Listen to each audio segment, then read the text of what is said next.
Salut, j'espère que tu vas bien, toute fraîche sortie du lit.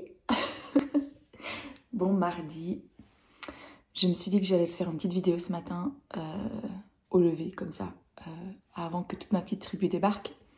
Parce qu'après, c'est un peu plus compliqué de trouver le temps sans avoir des invités, n'est-ce pas? Je voulais dire que moi, ces dernières semaines, je vivais un peu dans une petite bulle, puisque je suis à la maison avec mes enfants. Et que je ne suis pas vraiment confrontée, bon bien sûr je lis les infos, etc., mais je ne suis pas vraiment confrontée aux changements que cette crise du corona a apporté dans notre vie. Et puis il y a quelques jours, j'ai eu l'occasion d'aller dans un supermarché pour la première fois depuis 6-7 semaines. Et je ne sais pas pour toi, mais moi c'était une expérience assez difficile, je trouvais. Parce que d'habitude, tu vois, j'aime bien au supermarché faire la causette à la caissière, tu croises les gens que tu connais dans les rayons, on se fait la bise, on se salue, etc. Puis là, je trouvais que l'atmosphère était très particulière. Un peu une atmosphère de fin des temps, comme ça.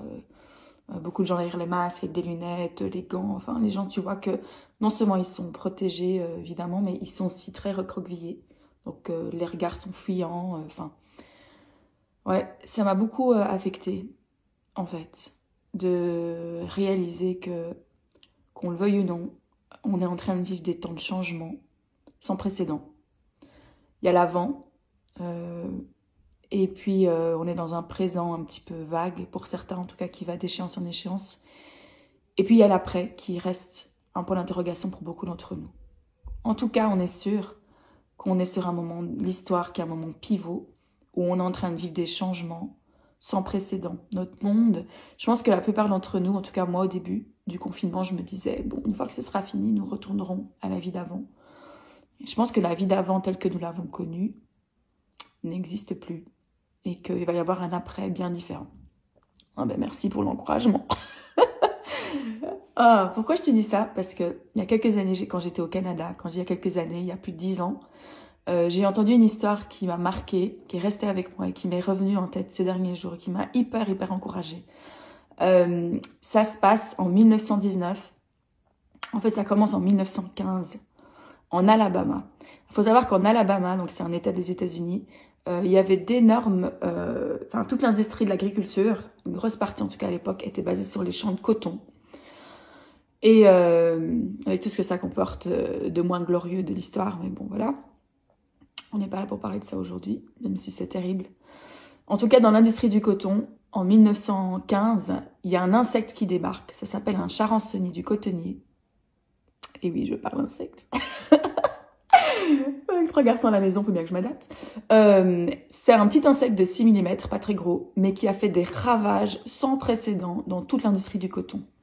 En 1918, donc il arrive en 1915, ils ont commencé à remarquer que ça faisait des dégâts. 3 ans plus tard, donc en 1918, toutes les récoltes de coton en Alabama avaient été dévorées, avaient été détruites par cet insecte, qui est un genre de scarabée minuscule, mais il n'y avait aucun moyen de l'arrêter. C'était la dévastation complète.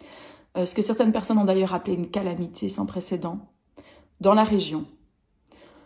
Ça te rappelle quelque chose? Un tout petit machin qui fait beaucoup de dégâts. Alors, il y a eu un gars, face à cette calamité sans précédent, face à la perte financière, il faut savoir que tous ceux qui dépendaient de l'industrie du coton se retrouvaient sans le sou, évidemment. Il a eu une idée. Ce gars, il s'appelait Simmons. Il a vu cette calamité comme une opportunité de se réinventer. Il a vu cette calamité et il s'est dit, ça sert à rien de continuer à planter du coton parce que dès à peine planté, à peine germé, il est déjà dévasté, déjà dévoré. Et si on plantait des cacahuètes? Alors ça peut paraître très étonnant. D'ailleurs, il a eu du mal à trouver des associés. Il y a un gars seulement qui a accepté pour le premier cycle de s'associer avec lui. Tout le monde le prenait pour un fou. On a fait du coton, qu'est-ce que tu viens avec tes cacahuètes? Et pourtant, ils ont planté des champs donc d'arachides, de cacahuètes. Et dès la première récolte, ils ont prospéré.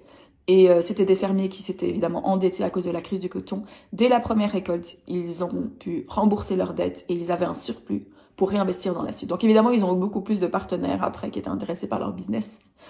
Parfois, un visionnaire est seul quand il démarre quelque chose. C'est un message pour un autre jour. Alors pourquoi je te partage ça? Parce que Donc en 1918, il y a eu cette première plantation de cacahuètes. Et en 1919, au centre de cette petite ville, au centre-ville, ils ont érigé un monument. Écoute bien, c'est une femme qui tient une coupe comme ça, et dans laquelle est représenté cet insecte justement, le charançonnier du cocotier. Du cotonnier. Excusez-moi, je suis pas encore caféinée. C'est un monument en hommage à cet insecte. Tu te rends compte? Un monument en hommage à cette dévastation, à cet insecte qui était l'ennemi, qui est venu dévorer tout ce qu'il connaissait. Pourquoi? Parce que à cause de cette dévastation, ils ont été obligés de se réinventer et c'est devenu un endroit en Alabama qui a prospéré, mais énormément, grâce à ces plantations de cacahuètes. Mais ils n'auraient jamais planté de cacahuètes si leur production de coton n'avait pas été dévastée par cet insecte. Et donc, en hommage à cet insecte, ils ont érigé un monument d'une femme comme ça qui le tient. Bon, c'est pour te dire à quel point ils connaissent les femmes. Ah oui, prenons une femme. Ils connaissaient les femmes. Ah ben oui, une femme qui tient un insecte comme ça dans les mains. Trop cool. Pourquoi je te parle de ça aujourd'hui? Mais ça m'a encouragée, mais à fond les ballons. Parce que je me suis dit, oui, on vit des temps de changement sans précédent. On est forcé de changer. Et souvent, le changement ne vient que si on est forcé, que si on est obligé. Et là, on est dans un temps où bien sûr, il y a eu des pertes, mais on peut regarder cette calamité, si je peux m'exprimer comme ça, comme une opportunité de se réinventer, comme une opportunité de se débarrasser de ce qui ne fonctionne pas, de ce qui ne porte pas de fruits, de toutes les choses qu'on a peut-être faites jusqu'à présent et qui ne menaient à rien finalement. Ça me faisait penser à ce passage dans Jean 15, où il nous parle du fait que Jésus est le cep et nous sommes les sarments, donc Jésus est l'arbre, nous sommes les branches. Et dans ce passage, au verset 2, il est dit, attends 2 secondes, ça arrive. Ah, tous les sarments qui ne portent pas de fruits, donc ça c'est nous, les sarments, il les coupe. Et tous ceux qui portent du fruit, il les taille, hein, afin qu'ils produisent un fruit encore plus abondant. Donc, si je comprends bien ce passage, on va être taillé, quoi qu'il arrive. On va être taillé si on porte pas de fruits, donc les parties de notre vie qui portent pas de fruits, on va être taillé. Et on va être émondé si on porte du fruit. Donc, quoi qu'il en soit, on va de toute façon passer par le sécateur. Quoi qu'il en soit, c'est de toute façon douloureux, de toute façon difficile. Mais pourquoi? Parce que le but de nos vies, c'est de porter du fruit. Alors, quand on coupe les parties, hier, on a fait un peu de jardinage avec nos enfants, parce que bon, avant, j'avais un horaire pour faire l'école à la maison. Tu te souviens? La leçon d'hier, c'est comment coupler le travail, la transpiration, la coopération, la persévérance.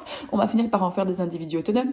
Mais tout ce que je voulais te dire, c'est qu'au moment où on faisait cette espèce de délagage, là où on coupait des trucs dans le jardin qui étaient morts depuis longtemps, c'est pas cruel. C'est le fait de se débarrasser des branches qui servent à rien, qui vont produire aucun fruit, pour que la sève de la plante, elle puisse aller au bon endroit. Et je pense que c'est ça aussi ce travail dans nos vies, c'est que quand on passe par des temps d'épreuve, par des temps de calamité, par des temps difficiles, ça nous permet aussi de faire l'inventaire de nos vies, de ce qui porte du fruit, de ce qui ne porte pas de fruit. D'un coup, on est réveillé et d'un coup, on a l'occasion de faire ce tri. Alors, est-ce que c'est agréable? Non. C'est pas agréable. De passer au sécateur, c'est pas agréable. Mais ce que j'ai constaté dans l'histoire, et en particulier dans l'histoire de l'Église, c'est que l'Église, comment je peux dire? Dans les moments où l'Église était inconfortable, à cause de circonstances politiques ou à cause de la persécution, etc. C'est le moment où l'Église a connu le plus de changements et le plus de croissance et le plus de fruits.